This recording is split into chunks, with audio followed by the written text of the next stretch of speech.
Welcome to In Your Business. I'm your host, Reeves Kirtner. Season 2 of In Your Business is presented by Moses Auto Mall of Huntington. Online at mosesmeansmore.com and powered by the Huntington Regional Chamber of Commerce and Kindred Communications. In this episode, we're sitting down with Jesse Lewis, owner of Blue Kangaroo Packoutz, a team that specializes in restoring valuables and memories after disasters like fires and floods. They've built a reputation for not only restoring physical items, but also for providing empathy and stability in times of need. We'll talk about their unique restoration process, how they help clients rebuild after a crisis, and what every business owner should know about handling disruptions. Plus, we'll explore how empathy and strong communication can make all the difference when emotions run high. Let's get in your business. For those unfamiliar with your work with Blue Kangaroo Packoutz, start by telling us a bit about Blue Kangaroo Packoutz. What are the services you all provide? All that kind of fun stuff. Absolutely. It's not fun stuff, really. I should say that, right? This is serious stuff. This is serious stuff. It's definitely an emotional side to this business, because we usually meet our customers when they're usually at their worst. Yeah, yeah. So whether that's damages to their home from a fire, potentially water damage, or natural disasters like we seem to be having a lot more here of late with That's right. tornadoes and storms and trees on homes and I mean, you name it. Yeah. Yeah. So what do you all do specifically after disasters when we're talking about floods or a tornado or a fire? Yeah, so we are the most customer-facing part of the insurance claim, right? Meaning that we usually are there first thing. We will assess the damage. We'll provide our scope just to kind of get a baseline of what all we're going to need to accomplish. And then we see the customer quite often throughout the process because with our specific process, we're going to take all their contents, all their personal property out of the home and take it back and restore it. So we always consider contents anything that if you turned a house or a building upside down, whatever falls out would be considered content. I gotcha. And contents to us, kind of getting into this business, it's kind of a, I guess you'd say that kind of a forgotten piece of it, right? A lot of people think about the walls, the structure, the roof, but the contents is super important. So that's what you all focus on is on the content side of this thing. And again, I just want to kind of understand, how long have you all been in Huntington area now? Yeah, so we've been opened, next month will be 1 year. So 1 year, so new. So we're kind of helping to get people familiar with what you all do. Yep. We're not talking about necessarily walls and floors. We're talking about your stuff. Your stuff. Yeah. Yeah, which is very emotional. Right? Yeah, of course. It's very That's true. sentimental.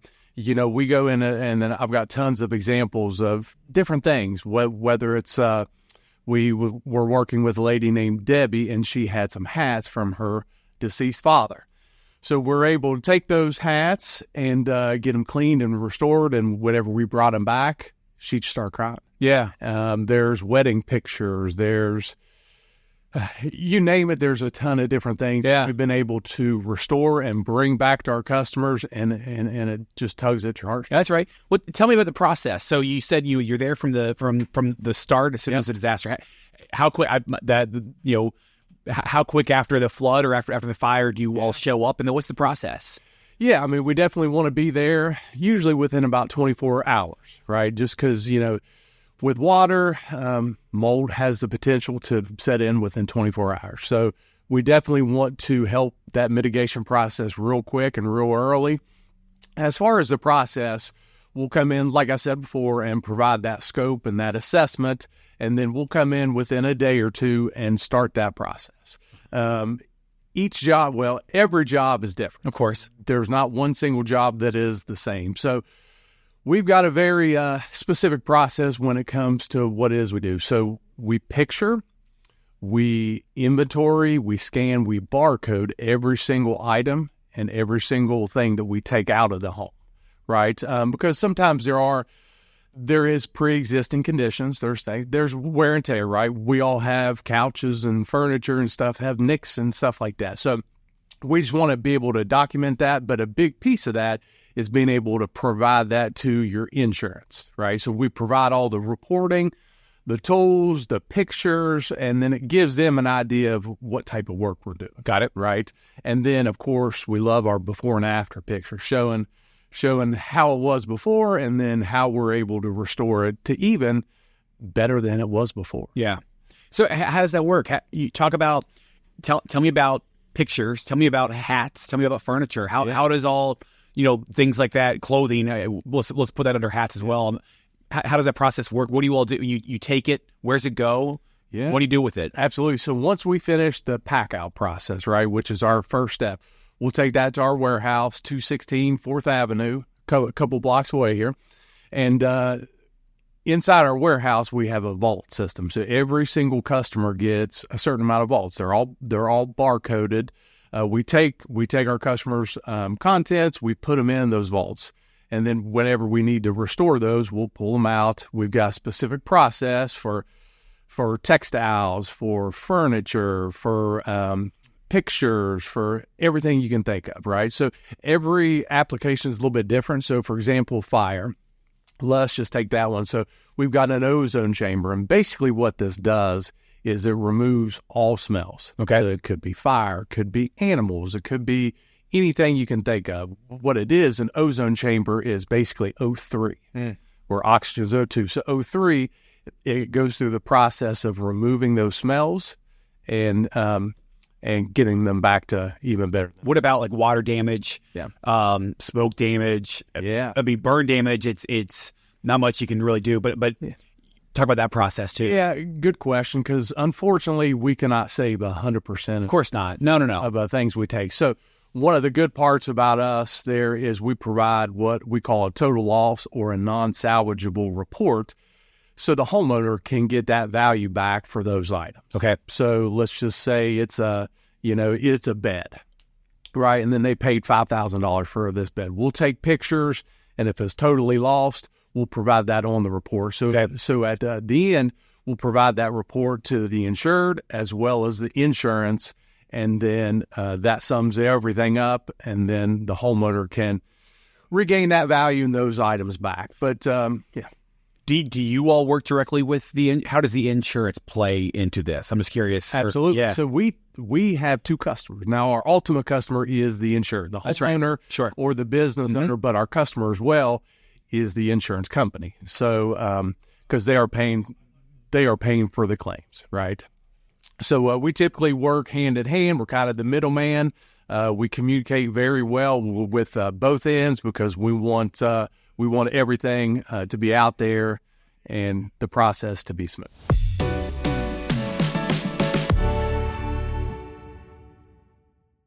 Are there things that businesses could do to be better prepared for a crisis?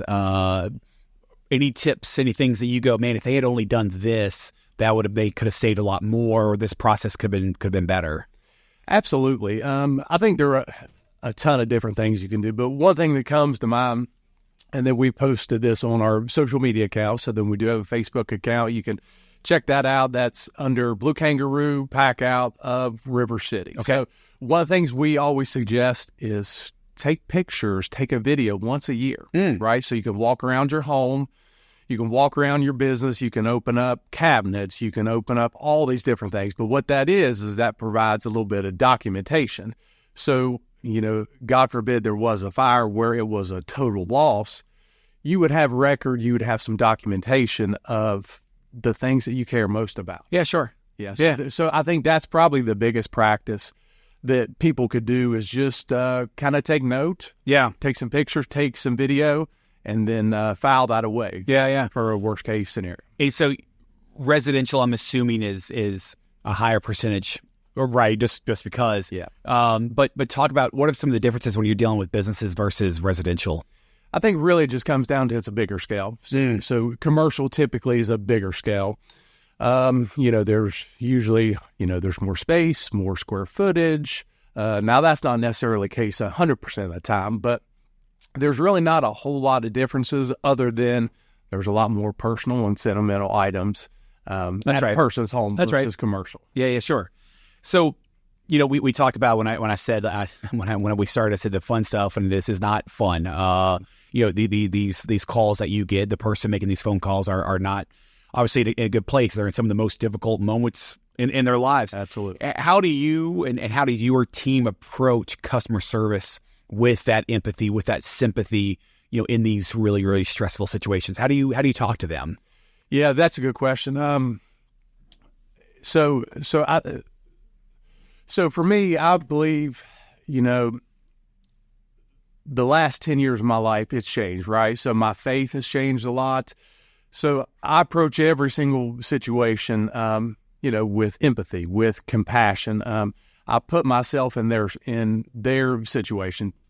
Most homeowners that go and suffer loss typically are out of their home for 3 to 6 months, for even 9 months. So I think the approach is really just put yourself in their shoes, and then obviously you can read people, just understanding what they're going through.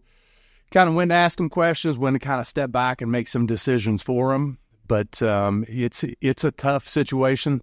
We've had a few jobs where homeowners have lost pets. Sure. And pets are family. That's right. So, every situation is different. But, my focus before the business side is making sure that I'm connected to that person and understand what's important to them first. Yeah. And then we can worry about their stuff. Yeah. You said knowing when to ask questions, when to not. What kind of questions are tough questions that I have to ask? Yeah, I would say when you get into looking at certain items that maybe we know we can't save and that we can't salvage, if maybe they're not in the right space that day, we'll just sit that stuff to the side. We'll picture, we'll inventory it, and then I'll approach them the next day and just let them know, there's a good chance that we can't save these items. So I think that's probably the best option. Yeah. Do people go through, different stages of grief? Where are they're in shock at the beginning, then they're sad. What about anger? Do they get mad and testy with you? Not necessarily with us. Okay. Insurance, maybe, probably. I mean, insurance probably, because there is some back and forth, but I'm a pretty relaxed, laid back guy. My disposition, I connect well with people. Yeah. So there is some frustration. Usually, I would say almost 100% of the jobs that we've had so far have had homeowners or business owners that this is the first time that they've experienced this. That's right. So part of this is just not knowing the process. Yeah. So for us, I try to educate and explain the process, maybe tell them, hey, this could be painful. This is a frustrating process. So just trust me, and then I'm going to guide you along through this process, because you will get frustrated. Yeah. Have you ever gone through something like this personally? I have not. Yeah. No, thankfully I have not, but I do know somebody good. I'll give you a good example. So my business partner, Mark Ratliff, whenever he was young, and he still talks about this to this day. So he's been in this business with me since we started. And he still talks about the distinct smell from fire from where his apartments had burned down, 100% complete total loss when he was 4 or 5 years old. So whenever we go into these homes and we're responding to a fire job, that smell triggers them. And one of the things that we've learned is even when we bring back their contents and it's completely removed of smell, and then they do smell it, we call it a phantom smell. I believe it. So it triggers some sort of sensory, even though the smell is completely gone from maybe their textiles, their garments, or even their furniture, they still smell it. Yeah. And I wonder, are there ever times when people don't want the stuff back because even looking at it brings back that memory of that fire and their dog passed away or whatever? I don't want to look at that because it reminds me of that, whatever it might be. We've had that once. Yeah. But, we just simply take it for them. And that's right. Everybody's different. Take some, we may donate it to a local cause here. Yeah. Are there any stories that kind of stick out where, again, going back to that, dealing with a customer during this stressful time, where, a real empathetic phone call, a real empathetic conversation, real personal care, you think made a real significant difference in helping that customer through a time? Anything stand out like that?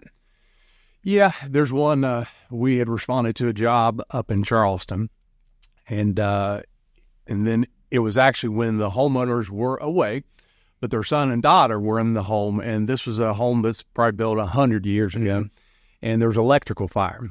And so I guess the kids had responded to it. They called 911. They grabbed a fire extinguisher, and talking to the homeowner a little bit later, she was pretty petrified that, her kids, they were teenagers, were home alone, and that happened. So it was pretty shocking to her, but she responded well, and then I kind of talked her through it, but it was a tough situation. Yeah, sure. Let me ask you this, not specifically talking about our area, but, watch, not our area at all, but, watching what's happening down in Asheville, North Carolina. I mean, what are your thoughts on that, you being in this business? Yeah, so like I said, we're coming up on 1 year in the business. Blue Kangaroo, we are part of Belfour, which is a bigger franchise group. And there are probably about 60 to 65 Blue Kangaroos across the U.S., and some of them do respond to catastrophes. We're not quite there yet, but I think we will at some point. Blue Kangaroo in general? Yeah, here. There's an opportunity for us to go and help people, in North Carolina and Florida and whatnot. But it's definitely a tough situation. And, one of the reasons I got into this business, one, was to help people, but two, I just see the storms getting worse. Yeah, they are. Now, whether or not it's just more visible, we've got video, whatever the case may be, it really does seem like it's getting worse. So I felt like we could take our years of experience, both in sales and customer service and in management, and apply that to this industry, and it can make a real impact. Yeah. When you talk about something like, Asheville, is there a Blue Kangaroo doing service there now? Or there is? Yeah. How does a group, I'm just curious, say we get another one of those crazy ice storms here and trees are falling on houses, whatever.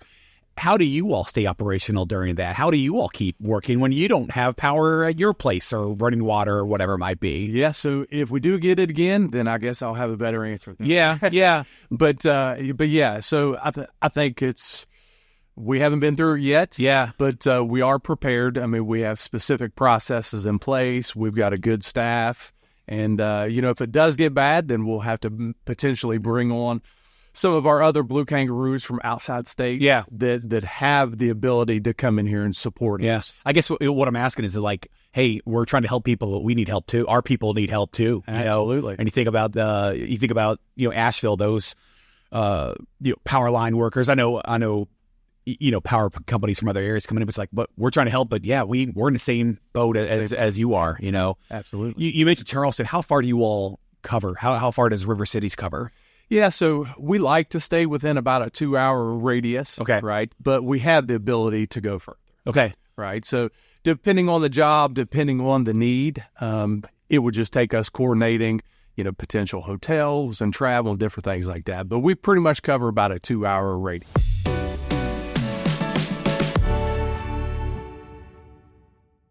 You're coming up on your 1 year anniversary of being in Huntington and open up the Huntington River Cities location. How are people finding out about you now? How do they know, hey, we had a flood, we had a fire, we need to call these guys and help them out with our stuff, our items? Yeah, I think with any new local business, it's boots on the ground. So I have a little bit of a sales background. So for me, it's a lot of cold calling. So I'll visit insurance agencies, I'll visit flooring companies. I'll work with other restoration companies as well. But it's a lot of boots on the ground. We have a social media presence. Check out our Google business page as well. And those are really the key things. Yeah, the insurance one, that makes a lot of sense, right? So that's probably one of their first phone calls is get the insurance adjuster there, and then they make that recommendation of, hey, we need to get these guys involved. Yeah, the most frustrating process, I guess, with any new business is when people find you or you meet them, they say, I didn't even know you guys existed. Yes. So far, the process is just, and I'm sure it's going to be that way for a long while, but for me, it's job after job, good customer service, people are satisfied, 5-star reviews, those things will start to mount. That's right. Compound. That's right. And and then hopefully within 5 to 10 years, we'll be a household name. Yeah, and you're a business no one wants to call. No one's thinking of you, right? I mean, it's just like it's tricky. It's they say 2% of the market. 2% of the population is in the market to buy something today. 2% of the people are going to buy a tire today. 2% are going to, buy a new boat today, whatever it might be. It's going to be less for you, and it's that other 98% that you got to advertise. But for you, it's no one's in the market to have their home restored from their stuff. It's just that it's that phone call of when it happens, we want to be top of mind. Absolutely. I always say you never want to see us, but whenever you do, you're very happy. That's right. Let's talk about trust. Trust is so important in so many different businesses, especially one for yours, right? Dealing with the customers that are going through those situations. How do you build and maintain that trust with these customers that are dealing with such stressful situations? Biggest thing is communication, right? So I over communicate. So whenever we meet with a homeowner, we'll provide that scope and we'll look and see what we need to do. But it's all about communication for us. So it's texting, it's calling. So whenever we're getting ready to arrive at a house, whether the homeowner's there or not, we'll let them know, hey, we'll be there soon, right?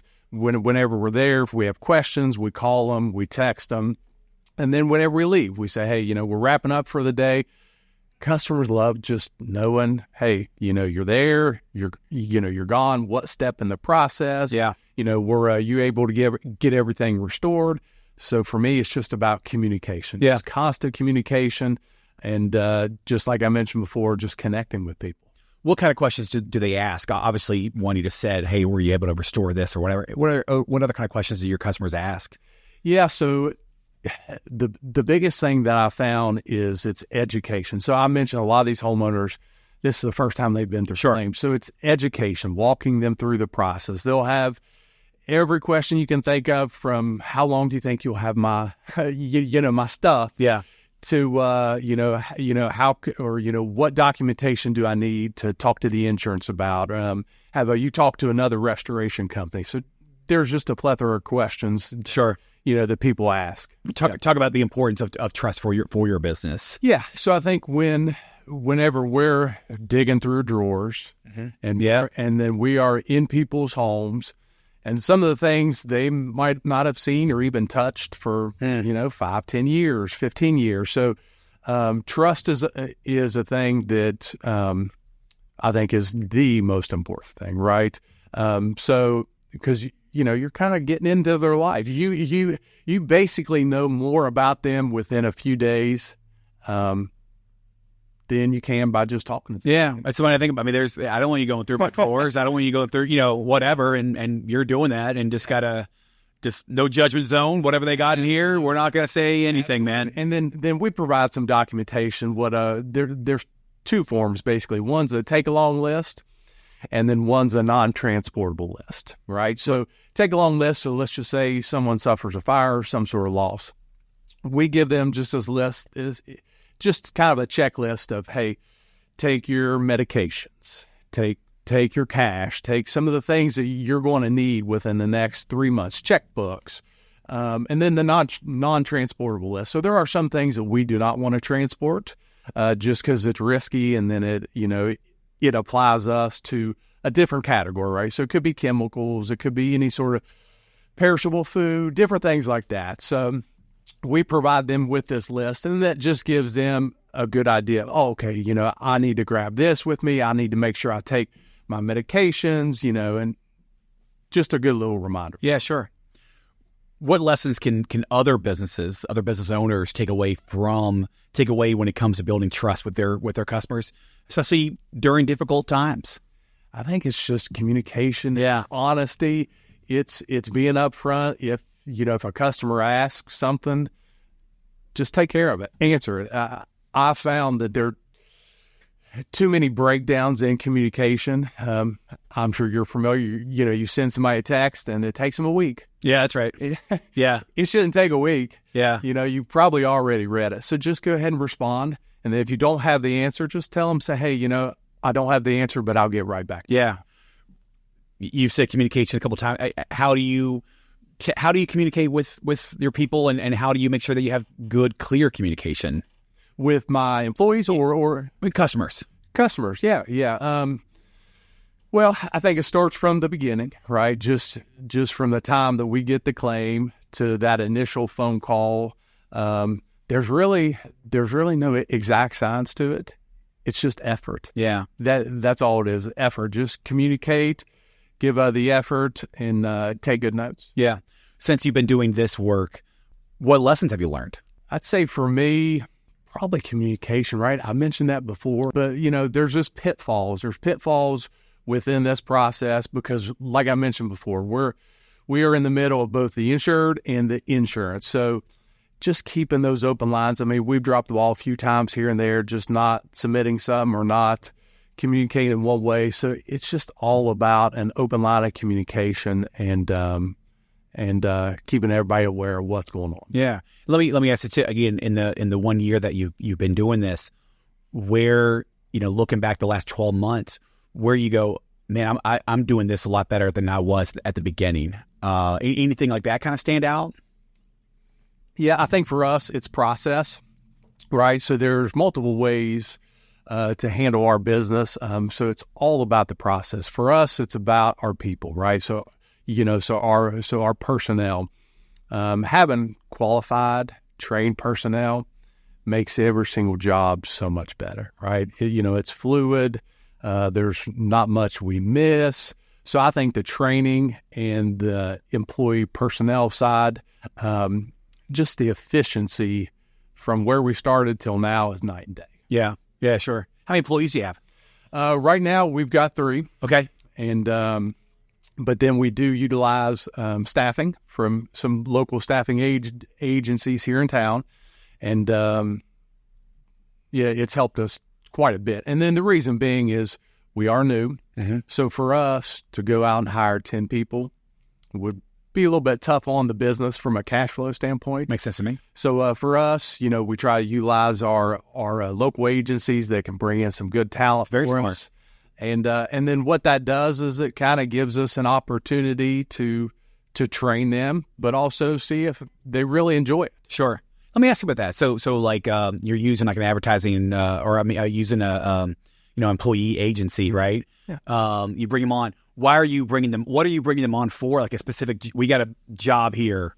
There was a fire, and we need 2 or 3 more people for this job. Is that how the process kind of works? Yeah, absolutely. Yeah, each job we scope and determine. Is this a big job or is this a small job? Right. So then that helps us dictate, whether we need 2 people or 10. Yeah.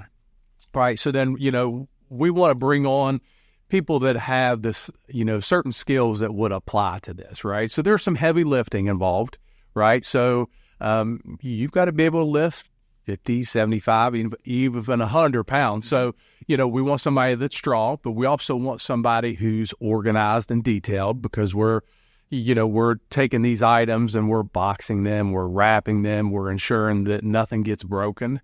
So it's kind of, you have to wear multiple hats, How long does one job usually take? How long does a big job take? How long does a small job? Yes, average job is probably 3 to 5 days. Okay. Big job would be a couple weeks. Yeah. Okay. Yeah, and then that's just really for our pack out process. Uh-huh. And then once we get everything back to our warehouse, then we start the restoration process with those items. And that could take a few days or it could take a few weeks as well. Do you still use the staffing agency people? That was the word I'm looking for earlier, staffing agency. Do you still use them in the restoration process? Absolutely. Yeah, they're still part of that too. Yeah, because then there's a whole nother side, which is the cleaning and the restoring side. Got it. Right. So that's another skill set that everyone doesn't have. Tell us where they can find you online, Facebook. Go ahead. Absolutely. Facebook, Blue Kangaroo Packoutz of River Cities. Like and follow our page. We put out some decent content, right? Some before and afters. We take some videos. We've got some cool things that we do from a technology standpoint. Our picturing system is called Matterport. So it creates this 3D visual dollhouse. We send this to the insurance and they can click on a room and it shows down to a little scratch in the floor. So it gives quite a bit of detail. So that's a really cool uniqueness for us. And then we are IICRC trained and certified. So that's an important credentialing piece in this business because it shows that you've been through the training and then you've been awarded this certificate and then you're following a specific process. And that's our episode. Thanks for listening. If you enjoyed this podcast, please like, subscribe, share, and even leave us a 5-star review. Season 2 of In Your Business is presented by Moses Auto Mall of Huntington, MosesMeansMore.com, and powered by the Huntington Regional Chamber of Commerce and Kindred Communications.